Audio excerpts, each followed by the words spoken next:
Power for you, power for me. What a great concept. What I want to talk about today in regard to this personal self-empowerment is about being in your body. We are born completely in our body, mostly because we don't know any better. We haven't learned that there are reasons why we shouldn't be in our body. And in an ideal world, we would never learn those kind of things. Being in your body is a natural state. When we are born, when we're small babies, and any of you that are parents know that there's a spot on the top of your head here that when the young baby is, I don't know, was it 6 or 9 months or whatever, that it stays along, the skull sits like this, and that spot right there, it's called the soft spot. That part is open. The reason why that part is open is because that spot on your head is where the crown chakra is. A crown chakra is, if we were to talk about it in other worlds, we talk about the hydro system, how we get our electricity. Okay, so the electricity is created in a dam, which is far too big to have in your neighborhood. So they run wires down it that are really, really big, and they come to a hydro generation station, and then they go to a substation, and then they go to another substation, and gradually the wires get smaller and smaller and smaller until we get to the point where we can plug in our oven or our light or whatever it is that we want to power. If we took the power straight from the dam and tried to plug our lamp in, it would just blow up. In fact, it would blow us up too. So the crown chakra is related to, it actually sits in your pituitary gland, which is the master gland for our whole body. It's part of the endocrine system. But the thing that is essential about this is that at that time when the skull is open and the baby it has that soft spot, the reason that happens is that that first of all, that is how the soul gets into the body. I don't care if you're religious or whatever. You know what? Facts are facts. Not that this can be proven by the science people, but this is the way we in the intuitive community recognize what happens. When you're born, the soul goes in through the crown chakra. When you die, it leaves through there. I have experienced this as far as working with other people, of having them pass on with me and experiencing them leaving through the crown chakra. And that's why I believe it. Anyway, so during this time that the soft spot's there, that what is happening is the information about this soul's purpose in this lifetime is being downloaded. They're filling up the hard drive.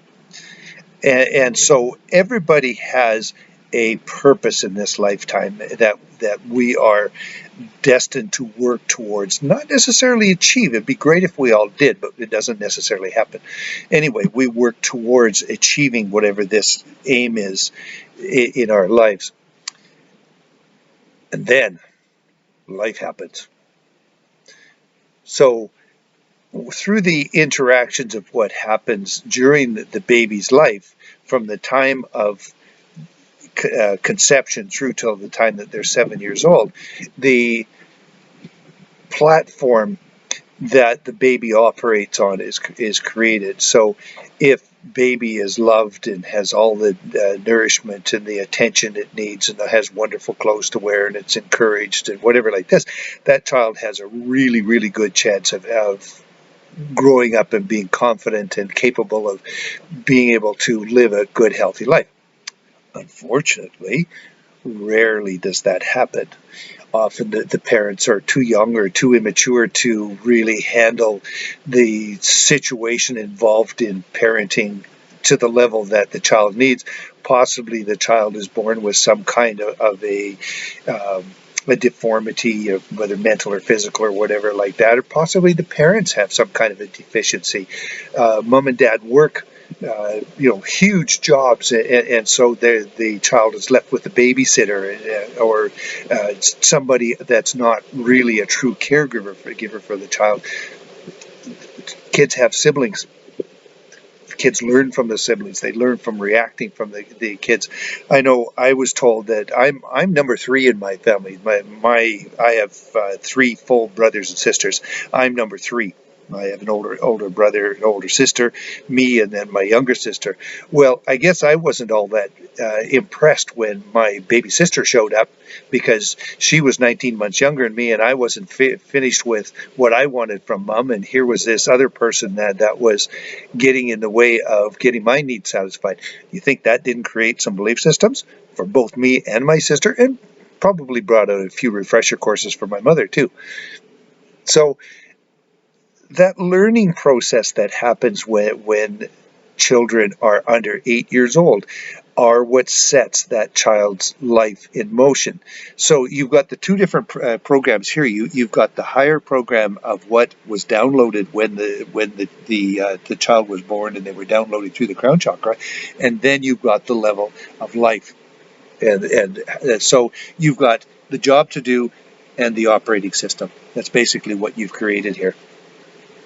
So what happens is when there's a lot of trauma in a child's life, excuse me for a second.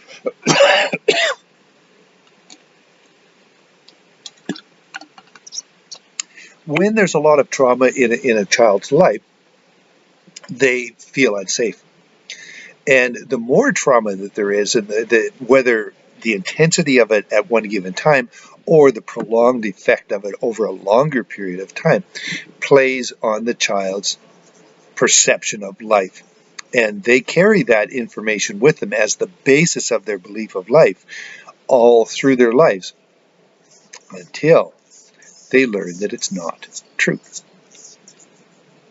So, how does one get to the point of being able to reframe that information? That is one of the keys to the whole thing. You know, I really wish that I wasn't so down on the medical industry, because we in the last 100 years there have been so many absolutely phenomenal inventions and concepts, the drugs and whatever like this, that have been created to help people cope. Now, not to say that there aren't some of the things that need to be done. If you're in extreme pain because you fell and broke your leg, I tell you, I'd be the first one that'd be taking that needle to get that pain down there. But the challenge with the medical industry now is that they make really big money on us not being healthy. And so they want us to keep around all these bad beliefs that don't really serve us.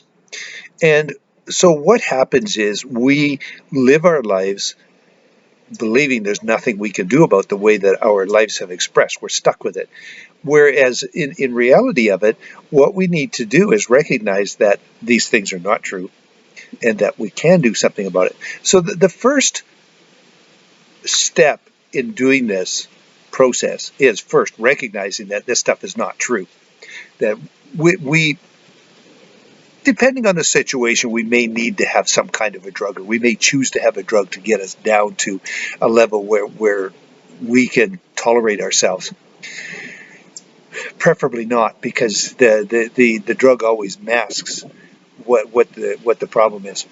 So the idea, first of all, is to learn to get into our body, because our mind, we have.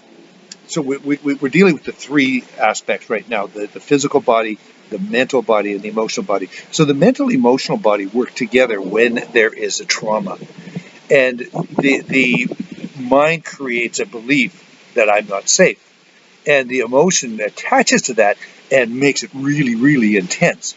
And so every time that a situation occurs that emulates this situation that caused the mind to take on this belief, the emotion gets in there and goes, like this, I'm not safe, I'm not safe. So what has to happen is we have to learn how to dissolve the relationship in this situation between the mind and the emotion. Because as soon as the emotion is activated, the mind kicks in. If we can learn to stop the emotion and just let the mind see it as a memory with nothing attached to it, then the mind can do something about it. So the trick with this is to recognize that one needs to be able to Shut the emotions down in this situation. Use them appropriately. Be happy, be excited, get angry, but let it go.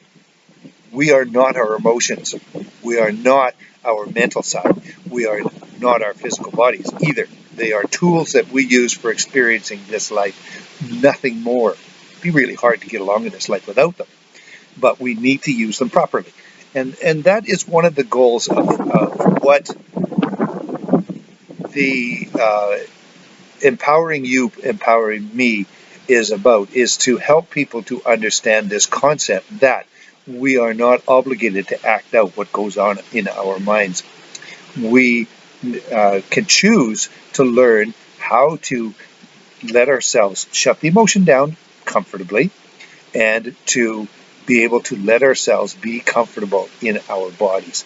Once we're comfortable in our bodies, then we can start to work with the mind. We can start to enjoy our emotions way more. And we can allow spirit side to be able to work with us as well, so that we are able to expand our access to information in this lifetime. Really, really important. So in this website, through my books, the Embracing the Blend series, and through the resources that I've placed in this site with the many other people that I work with to help in this project, we provide you with the information as to how you can get into your body, even if you've been very, very deeply traumatized. It takes a little bit of work, but more, it takes willingness. That is the key to the whole thing. We are born in safety. God created us safe. I don't care what your belief about God is. There's nothing else created this whole universe, or you, or whatever else, than God. However you want to define him, or don't want to define him, it doesn't matter. You were created safe. There is no argument with that. We were trained out of it. That's what we learned during our first 8 years of our lives. We were trained out of being safe. Now is the time to return. That is what this website is about, and any of the other websites that I support in this process. Powerful you, powerful me.